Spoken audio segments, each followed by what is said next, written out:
જાફરાબાદ દરિયો તોફાની બનતા 2 બોટ ડૂબી અને 7 માછીમારો લાપતા। અમરેલી જિલ્લાના જાફરાબાદ કાંઠે દરિયો તોફાની બનતા મોટી દુર્ઘટના સર્જાઈ છે।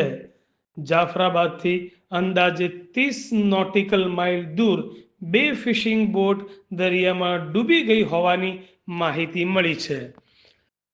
મળતી માહિતી મુજબ જાફરાબાદની જય તાત્કાલિક બોટ તેમજ ઉનાના રાજપરાની મુરલીધર બોટ દરિયામાં ઊંડે ભાગે તોફાની મોજાના ચક્રવ્યૂહમાં આવીને ડૂબી ગઈ। આ ઘટનામાં કુલ 18 માછીમારો સવાર હતા, જેમાંથી 11નું સફળ રેસ્ક્યુ કરવામાં આવ્યું છે, જ્યારે 7 માછીમારો હજુ લાપતા છે। જાફરાબાદ બોટમાંથી 3 ખલાસીઓ અને રાજપરાની બોટમાંથી 4 ખલાસીઓ લાપતા હોવાનું પ્રાથમિક માહિતીમાં જાણવા મળ્યું છે।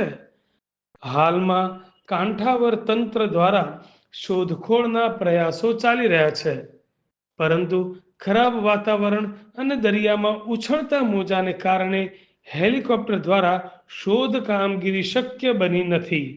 ઘટના બાદ જાફરાબાદ અને આસપાસના માછીમારો ભારે ચિંતા અને ભયના માહોલ હેઠળ આવી ગયા છે।